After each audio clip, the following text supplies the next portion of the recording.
दिल्ली से भी आ चुकी है। ये आवाज आपकी दिल्ली में भी जाएगी। किसान एकता, किसान एकता, किसान एकता। भाइयों, ये आपकी ताकत, ये आपकी आवाज इन जालिमों को विवश करने की, झुकने के लिए, जिनको हम बार बार कह रहे हैं, अरे यहाँ के प्रतिनिधि हो तुम, मंत्री भी बने हुए हो, आगे एक बार सफाई दे दो।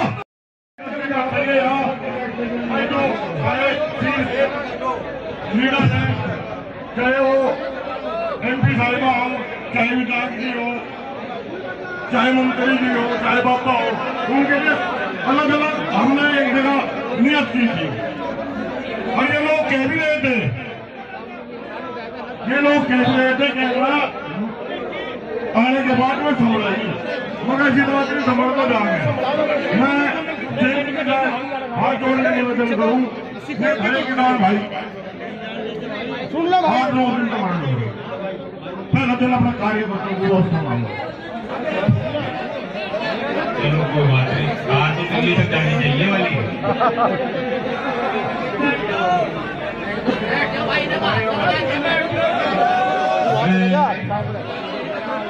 पहले तो आपको बताना चाहता हूँ, पहली बात तो धरना नहीं दे रहे आप, बार बार देना पड़ता है किसानों को, हर वर्ष का संकट है।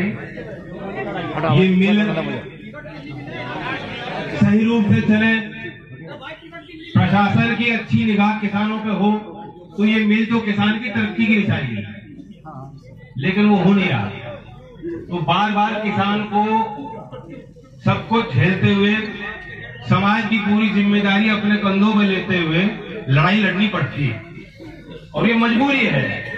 ये किसी का शौक नहीं, इसमें कोई आनंद नहीं मिलता किसी को भी। और मैं ये जानता हूं जितने राजनीतिक लोग यहाँ बैठे हैं, इनके मन में बहुत दुविधा बनती है, क्या करें। नैतिक जिम्मेदारी है, सामाजिक जिम्मेदारी है, राजनीतिक जिम्मेदारी हमारी बनती है कि अगर किसान कहीं बैठ रहा है, अगर किसान की कहीं बात है, तो हमें पीछे नहीं रहना चाहिए, हमें उनसे आगे चलना चाहिए और उनको हिम्मत देने का काम करना चाहिए। लेकिन दुविधा यूं है कि जब आप नेतृत्व कर रहे हो या समाज की निगाह आप पे है, तो कहीं ना कहीं जनता ये भी चाहती है कि कोई समाधान निकले, कोई हल निकले। ये भी लोग चाहते हैं। मैं अभी आया था, लाख में मुझे लोग मिले, उन्होंने कहा कि उंगली टेढ़ी करनी पड़े तो टेढ़ी करनी हो, लेकिन हमें हल चाहिए। तो जितने यहाँ लोग बैठे हैं, आए हैं, और आज पहला दिन नहीं, 9 दिन हो चुके हैं, जितना आदमी यहाँ आ रहा है वो इसलिए इस उम्मीद से आ रहा है कि जब हम लोग साथ बैठेंगे, मांग अपनी रखेंगे, सरकारें भी हमारे द्वारा बनाई गई है, मंत्री क्या है, कोई परमानेंट तो कोई नहीं होता, आज है कल नहीं रहेगा।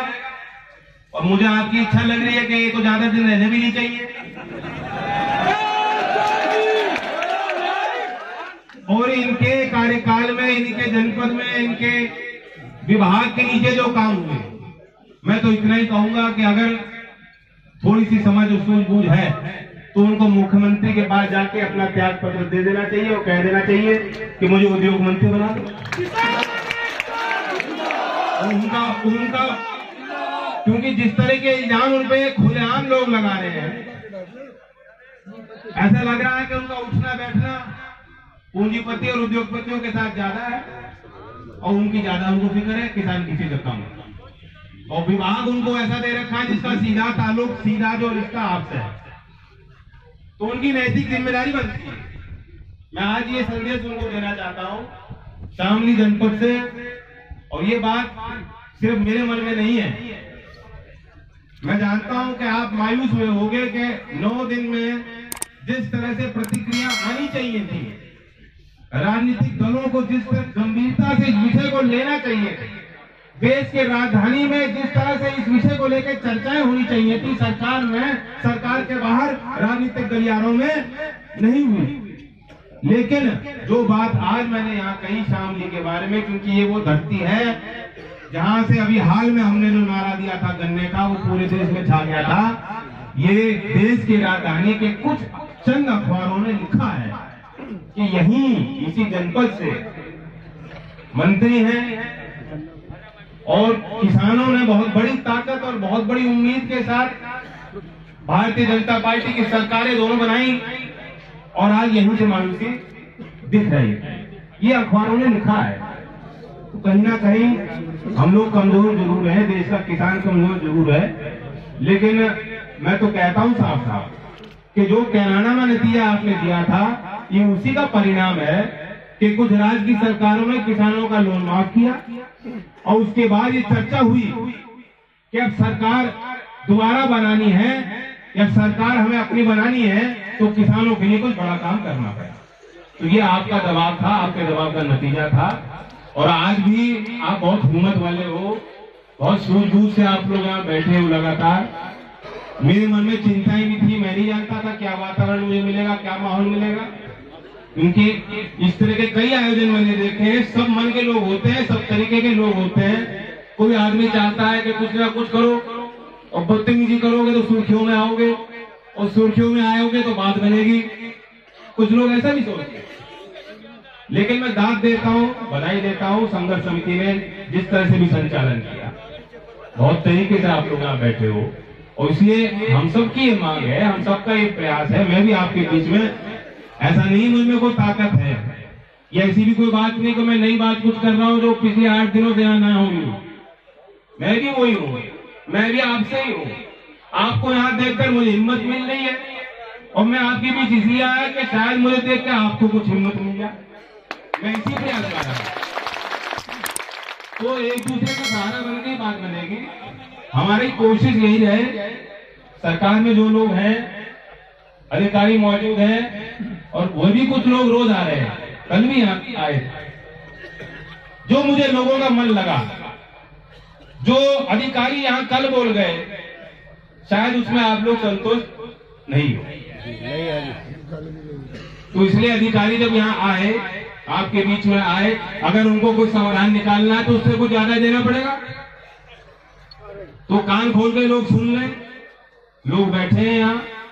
और जहां तक बात आई थी, क्योंकि आपने बहुत बड़ा विश्वास, बहुत बड़ी जिम्मेदारी मुझको दी, आपने कहा कि बात होनी चाहिए और मैं पहल करूं। मैं अपनी तरफ से स्पष्ट कह देना चाहता हूं कि मैं आपके साथ हूं। यहाँ फैसले जिम्मेदार लोग बैठे हैं, मुझे इतना अनुभव नहीं है, लेकिन चौधरी उपाधि होती है। चौधरी तो हर एक वो आदमी है जो सक्षम है फैसले लेने में। आप सब चौधरी हैं यहाँ, और इसलिए यहाँ बैठ के चल लो, तय कर लो, रणनीति बना लो। लड़ाई आगे लड़नी है, उसके लिए भी तैयार है। कोई समाधान आज निकलता हो तो उसके लिए भी तैयार है। और बीजेपी वालों को कहना चाहता हूँ, मैं नहीं, मेरे समझ से परे है जब लोग कहते हैं राजनीति नहीं होनी चाहिए। देश के प्रधानमंत्री भी कहते हैं मैं vote bank politics, vote bank राजनीति मत करो। राजनीति और किस लिए होती है? वोट बैंक होना चाहिए। वोट बैंक का दबाव राजनीति में कमजोर हो गया है। जिस दिन इस देश में किसान मजदूर का वोट बैंक हो जाएगा, सारी सरकारें जो आपके कहे से चलेंगी, आपके चारों तरफ घूमेंगी, सरकारी तंत्र आपके कहे में रहेगा। लेकिन हमारा वोट तो नहीं ना, वोट तो गुजर का है, वोट जाट का है, वोट हिंदू का है, वोट मुसलमान का है। तो इस चीज को दूर करो, राजनीति से मत डरो।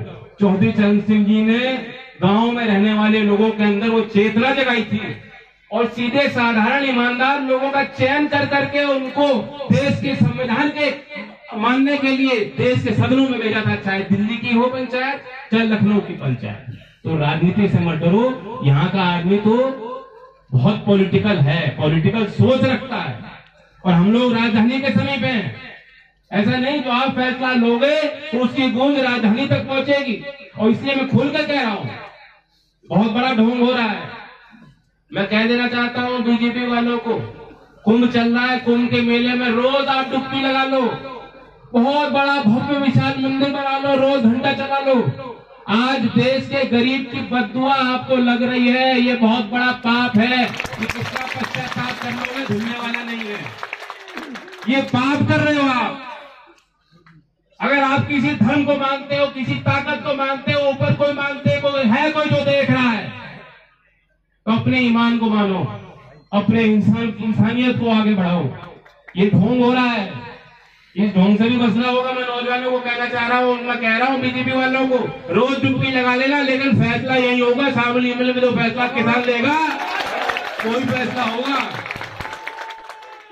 तो मैं आज ज्यादा कुछ कहने की बात नहीं, अच्छा लगा आपके बीच में आया हूँ, ऐसा ही बन के रहूंगा, ये मेरा वादा है। बाकी फैसला हो, हम लोग यहाँ बैठे, कोई फैसला हो तो हम उसी राह पे चलने को तैयार हैं। धन्यवाद।